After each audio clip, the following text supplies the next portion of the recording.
Hey, what's up guys? Phoenix here. This video is going to be another YGOpro duel video, and this time I'm playing with a DDD variant. Now this one is a bit different from the ones that I've been previously profiling and playing with on my channel. This one does not include DD Savant Nicola or Puppet Master at all. This one actually is more of a different build. It's based off of a build that Tyree Tinsley actually played at a regional with about a week or so back, and he got second place at that regional, and it is utilizing Blackwing Gofu, the Hazy Shadow, or the Vague Shadow as it is actually known in the TCG.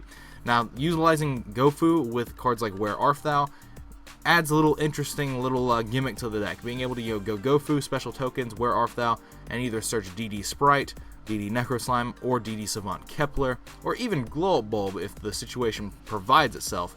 There's a lot of different implications and interactions that the card actually provides. And Where Art Thou actually has a really cool thing where you take 2,000 at the end of the turn, but if any of these combos end you with an Oracle King D'Arc on the board, you're just going to gain that 2,000 anyway. So it's very much a very non-factor of a card to run, and in fact, even without Gofu in the deck, I believe this might be a card that could make its way into standard DDD, because of the fact that you do have a lot of level 1s that you are trying to summon. You're trying to summon Savant Kepler to get your searches for your Dark Contracts every turn. You can summon Necroslime and use that to get access to your Where Art Thou and Kepler, and then, summon that off of Swirl Slime to get your search anyway. There's multiple different interactions and magnitudes of plays that you can do utilizing Where Art Thou even without Gofu, so it's definitely something worth testing in the future. But the main purpose of using Gofu is that the main play is making Ultimaya Zulkin with it. You go Gofu and Kepler into Coral Dragon, and then, since Coral Dragon is a tuner, you use whatever fusion method you have to summon Flame King Genghis. And then with those two cards, you go into Ultimaya Zulkin, and then off of that, you're going to draw a card off Coral Dragon, and then have a settable card to summon Crystal Wing from your extra deck. The two targets for Ultimaya Zulkin are Moonlight Rose and Crystal Wing, so those are two very, very solid targets. Moonlight Rose being amazing against ABC because it just keeps putting their ABC back in the extra deck when they summon it, and they have to force the effect to banish Moonlight Rose immediately, but they're going to lose their ABC Dragon Buster still.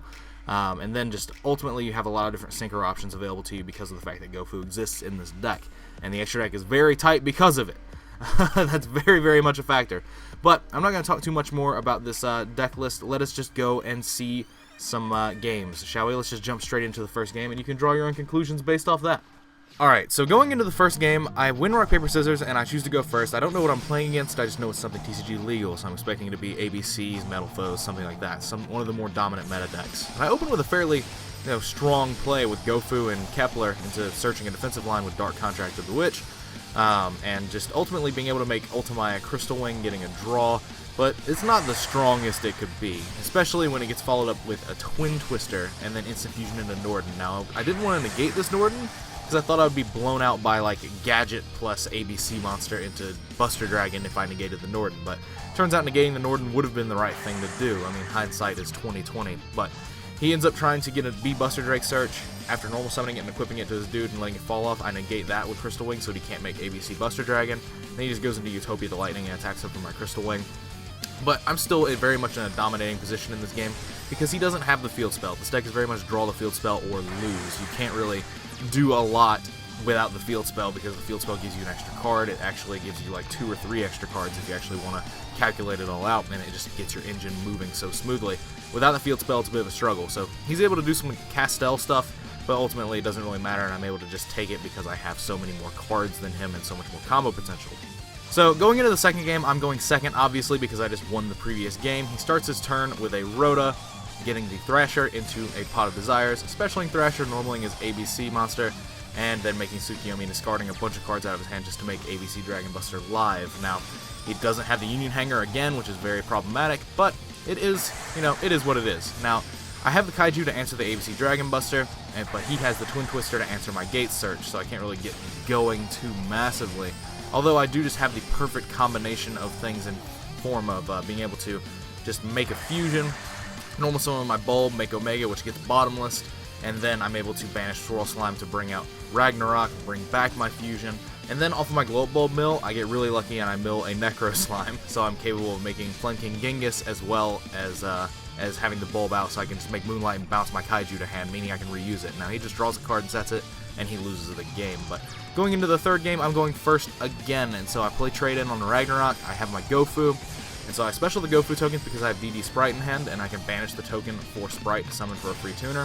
I summon Kepler, get my search, and make Coral Dragon, and then I use a fusion with Coral Dragon to make Ultimaya, set a card, get Crystal Wing, special DD Sprite by banishing a token, and then syncering it with my Oracle King Dark, and using that to summon Cyframe Lord Omega. So it's a relatively strong opener, but the problem I have with this deck is that sometimes its openers like this are very easily breakable with just an onslaught of relentless resources. Yes, it's much simpler to get to where you're going than it is with the more standard DDD build of using Puppet Masters or Savant Nicolas and stuff like that, but those are actually just more combo pieces that fall in line with the rest of your deck.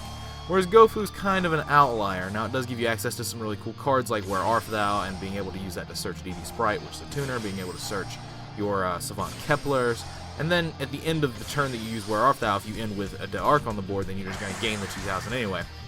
So there definitely is that, but I take a Max C challenge here because he's just capable of not really doing much on his own turn. He castels my Crystal Wing after baiting the negation, and then attacks over the Ultimaya Zulkin. So nothing really much too standard, too outlandish.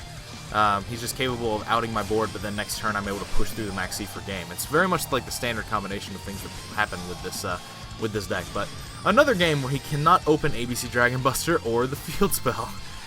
This deck is just bricking very hardly for him, and it's not something I'm proud of, because I would much rather play against this deck firing on all cylinders as a testing bed, but I mean, these are games that can potentially happen in tournaments, so there is that. But so he just opens with Tsukiyomi and Rafflesia, and then I'm able to make Coral Dragon, but that gets bottomless off of the Rafflesia, which I was just using that to bait, but then again, the rest of my hand is absolutely nonsense. I can't do anything with it.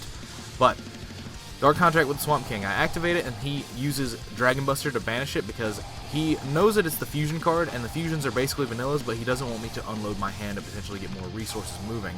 And that was the purpose that I had with it. I was hoping that he would banish it, so that I could then have my search card, my gate, go unanswered, and that ends up working out in my favor. But unfortunately, I just don't have enough combo pieces left over to do anything about his board or do anything about the situation that I'm in. I really kind of needed to draw a Kaiju off of that trade-in, and then be able to do some things. But from here, there's not really much I can do because he's able to tag out his ABC Dragon Buster and make 2 rank 4s, which is Diamond Dyer, which baits my Witch that he knows I have, and then make Utopia the Lightning to punch over my Kepler. Even though I just gained 2,000 life off Where Art Thou, putting me back up to the 3,000 range, he's capable of just closing that out by attacking over Kepler with Utopia the Lightning. But last game, and I'm going first, using Dark Contract with the gate, search Kepler, and then normal summoning Kepler, getting search for Witch. So Allure of Darkness is absolutely terrible. I cannot express how much I hate that card in this deck. It makes your hands worse. It gives you so many potentials to just make your hands absolutely dog shit, because you're just going to be banishing your combo pieces that you don't want to be banishing. You have to draw 2 monsters for Allure of Darkness to have advanced your game state every single time. You have to draw either Gate plus monster or 2 monsters every single time. But it's such a good draw card and advancing card in your engine, and it gets rid of duplicate combo pieces, that it's kind of a very iffy card to run. And it's very good in some situations, very bad in some others, and it's just not something that I'm enjoying. But it seems like it's one of those cards that has to be run. But here, I'm facing down double ABC Dragon Buster with a single Kaiju in hand, but it doesn't matter because by the time my turn starts, I burn myself out with both of my Dark Contracts. And he has a Solemn Strike set, meaning that even if I had something like Leonidas in my deck and I drew it off the rip, luckily, and revealed it, then he would just be able to just negate the summon of it, the effect of it triggering in hand with Solemn Strike, and I would still lose. And then I've got double ABC Dragon Buster to deal with, even if I didn't die out to the contract. So ultimately, this deck is a bit weird. I don't know how I feel about it. I feel like the DDD builds that play like Savant Nicolas and stuff that are just more streamlined are a bit better. Their first turn boards are definitely comparable, because this one can put out Ultimaya Crystal Wing very easily.